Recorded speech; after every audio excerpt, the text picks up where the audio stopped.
back with On the Road of Recovery with Keitha from West Mountain. How are you doing today? I'm doing good. Thanks so much for coming out and joining us. Who is it that you support that is in recovery? My brother Robert. Okay, and how would you characterize your relationship with Robert prior to him finding recovery? We were very close. There is about a 10-year age gap between he and I. I am 10 years older and the only girl of 3. So we were very close. When he was born, I always would take care of him and pretend he was my baby. And, as we got older, we remained very close. We never fought.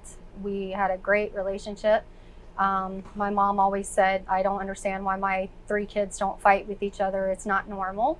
But as I got older, I got married and had kids, he would come and stay with us and help out with taking care of our kids and everything. As he got a little older himself, probably through his later teen years, I started to notice a difference in his behavior. He just shut down. He wouldn't communicate with me like he used to. I just, chalked it up as he was having girl issues. He was going through that phase of having different girlfriends, and he just was hanging with new people that I'd never met before. So, just trying to get him to communicate with me like he used to was different. It came on pretty quick, actually. When did it start to become a concern? Probably around age 21 is when he started to get, in trouble with the police, getting pulled over for really crazy, stupid things, like loud music, noise, ordinance, whatever. But the first time I think he got in trouble with having drugs in the car, it was a friend that actually had the drugs in the car. But because it was my brother's car, they impounded the car. So that's kind of where it started. And then at that point, it was, he got the lecture from mom, he got the lecture from me. So we double tag teamed him. And that kind of pushed him away a little further. Like, I'm not going to be nagged, I'm living my life. I'm an adult and I'm not going to listen to you yell and scream at me, basically. So that's when he really started to slip away from us. He stopped coming to family functions. We always have Sunday dinner at our mother's house, and all the grandkids come and all the kids come. He stopped doing that. He lived with my mom, but he would stay upstairs all the time. He would never come down unless he was getting something to eat or going to the restroom, taking a shower. But other than that, he was gone or would stay upstairs. So oftentimes people, the person with a substance use disorder says, I'm not hurting anybody else. This is my life. Can you talk a little bit about how you were hurt by his actions and his substance use disorder? We had dealt with substance abuse and alcoholism in the family from my stepfather, which is his father. So we were used to how things worked in our family. It's like taboo. Nobody talked about it out loud. My mom and I would talk in private. My other brother never really ever said anything. We all saw the signs, but it was never a discussion in the family, really. What hurt me the most is that breakaway. We weren't close like we were. He wasn't communicating with me. I was feeling my brother slipping away. That's what hurt me the most, is just like, where did I go wrong to make him feel that he can't come and talk to me anymore, if he's in need or he has things that are bothering him, where, that loss of communication happened. So can you talk about some of your fears that you had when you maybe started to recognize that there was a problem? Really when it came to, it was like a brick wall to the face, is when a couple of his friends OD'd and died. To be completely honest with you, my brother has lost 32 friends in a 10-year span. Wow. That's a lot of people. That is. That is a huge, smack to your face, because you just feel like, oh my gosh, I'm going to lose my brother. He's just going to be another statistic. I fully prepared, along with my mom and my brother, to bury him. We knew that's the path he was heading down, and it happened quickly. I think a large reason as to why it got so quick so fast is my stepfather died unexpectedly at age 52. Wow. He was not drinking, was not using drugs, just had a massive heart attack. and my brother found him. Oh, So wow. that from that day forward, he blamed himself. He was in the home that night. He felt he should have heard something. He felt he should have been able to help him. And there was nothing he could have done. And we all know that, but he doesn't. He feels he's 100% responsible for not helping him. So from there forward, it was a very fast downward spiral, like so fast. That's when he started getting in trouble for drugs. After, like, he would literally get out of jail and within a week be right back in there, getting stopped, pulled over. I mean, he put a target on his car. He put a target on his back. His friends, the ones he hung out with, were in and out of jail too. So it was a matter of, it's like, oh, Robert's in jail again. Oh, there's Robert's mugshot going all the way over across Facebook. Everybody knows he's back in jail. And I mean, all of his good friends that didn't live that lifestyle just completely dropped him. Like, I don't want to be around you anymore. You're not the Robert we know. We can't live with your lifestyle, and that's not what we want for our future. So he lost friends to drugs, and he lost friends without drugs. So Right. he pretty much lost everything. So. And I know that you said that he lost 32 friends, which is an incredibly large amount of people. Do you live in a big city or more suburb, rural area? Yes, there's literally 4 stoplights in our town. Okay. That's it. So 32 people is a lot. That is a lot. Yeah. Yes. And can you talk a little bit about the progression of his disease as much as you know? Well, the one that broke my heart the most was right the very last time that he got in trouble. We knew he was doing fentanyl. We knew he was it started with pills.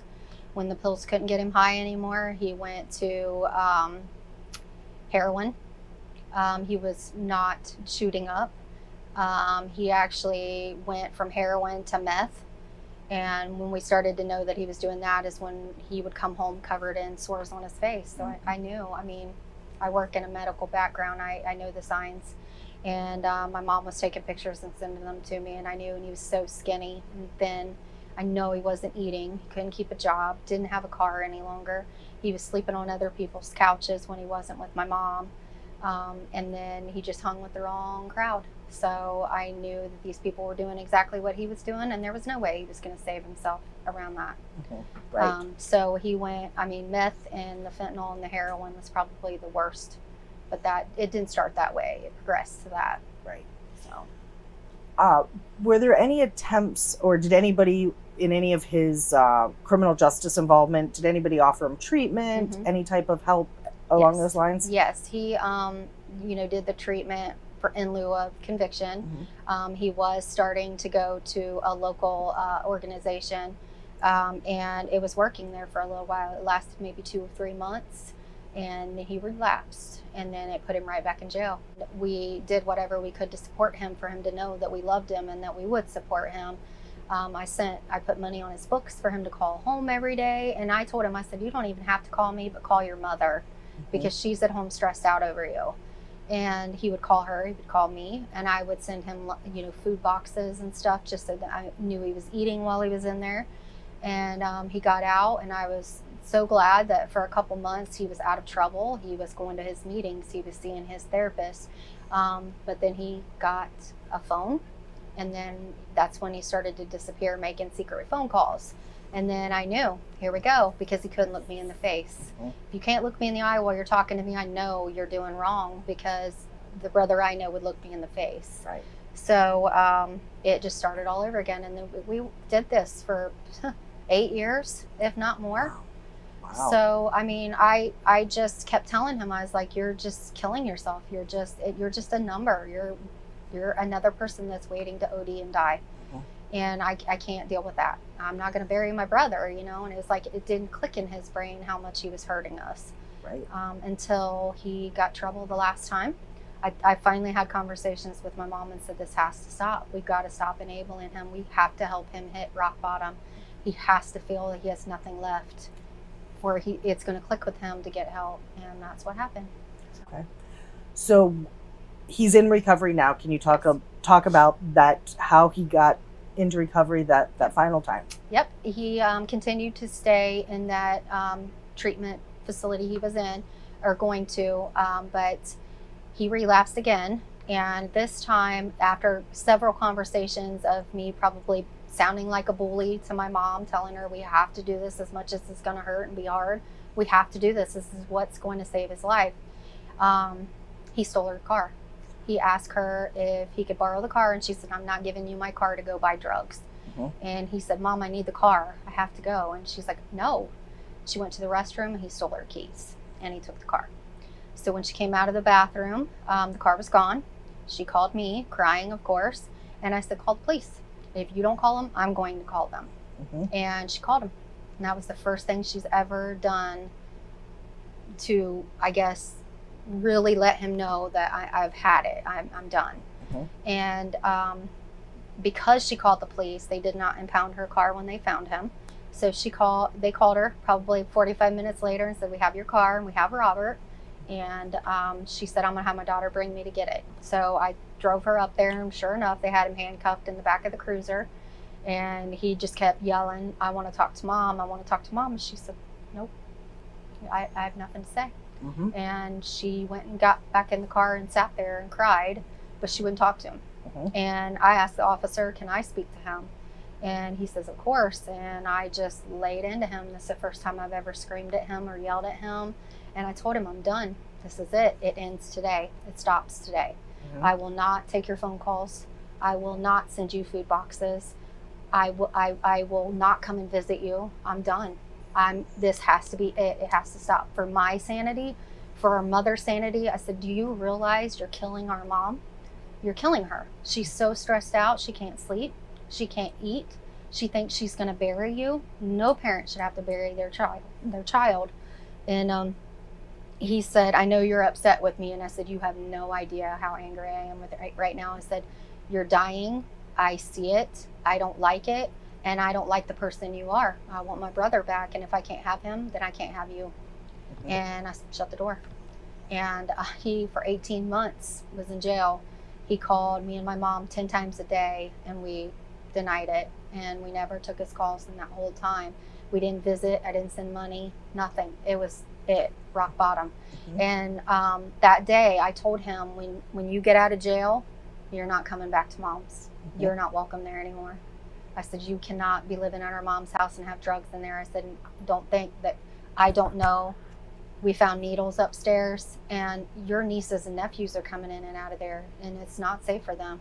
And it's not safe for our mom. What happens if you get in trouble and her house gets seized? Where's she gonna go? And I pretty much just put it all out there to him, and I said, I'm done. This is it. And in that 18 months that he was in jail, with us not having any contact with him at all, our mother had 4 strokes, and I actually found my mom on the floor in the bathroom. And she's okay now, but she went through a long recovery. She still doesn't have her memory back all the way.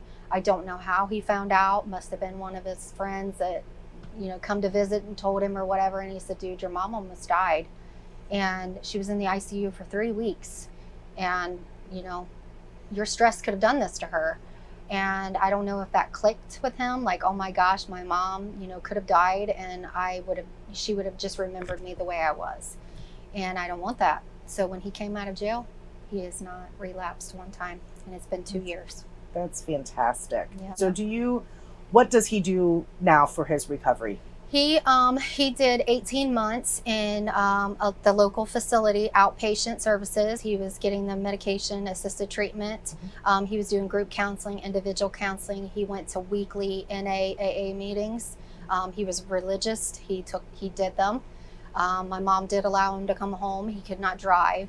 And she took him every week. She said, get in the car, you're going. You have to do this. And he did it without fighting her. He did it. He did not return to speak to any of those old people that, helped him get there. He completely cut those people out of his life. He got a full-time job, and he's still working there. He's a supervisor there now. He met a girl. They are getting married. They have a brand new baby that was just born 2 weeks ago. Oh, congratulations. And he bought a house and a car. Beautiful. All in the last 2 years. That's wonderful. And what is your relationship like Great. with him today? Yeah, it's great. I got my brother back. And and in that time of his worst, I got a divorce. He was very close to my ex-husband. That fizzled out, of course. And he, my new husband didn't know my brother. All he knew was the brother that that I had at the time. And he didn't feel comfortable with him even coming to visit. He's like, if he'll steal from your mom, he'll steal from you. So I told him, I said, I'm heartbroken that you'll never know my real brother. This isn't him. This is a shell of my brother, and now they're close. Now they get along great. They help each other. And, when we have house projects, they work with each other to get the work done. And it's been great. And is your brother able to be part of your children's life? Oh, absolutely. Yeah. Yeah. He, I have 2 kids that are full grown now. They're 26 and 24. And my other brother has a 17, 11, and 10-year-old. So they have a relationship with them. He comes to birthday parties. We had a baby shower for him and everything. I put on a baby shower for him. He was there. He was so appreciative of it. He cried. He got teary-eyed and was like, I didn't expect all of this. And I'm like, well, if your family's not going to do it, who's going to do it? His girlfriend doesn't really have a lot of family here, so I just wanted to make sure that they were prepared for their first baby. It's both of their first babies. Right. He's 35 years old and just had his first baby. I'm like, good luck. But things are great. He's doing really great. He's got a lot to live for now. And I told him, I said, Robert, this is what your life could have always been, and this is what your future can be. You have a son now, and he has to know I know that's not the life you want him to live. To not know where you're going to eat or where you're going to sleep tonight. You don't want your son to feel that way. He's absolutely not. And his son never has to know that man that was the shell. And, and his girlfriend, I love her. She's great. I think she is what he needed to keep him straight. She has 0 background in drugs or addiction.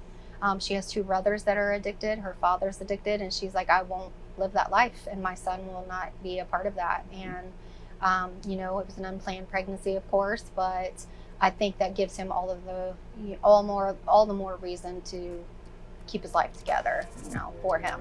And he's a good dad. He's nervous, but everybody is. So, right. But yeah, 2 years. That's such a good ending to this story. So thank you so much.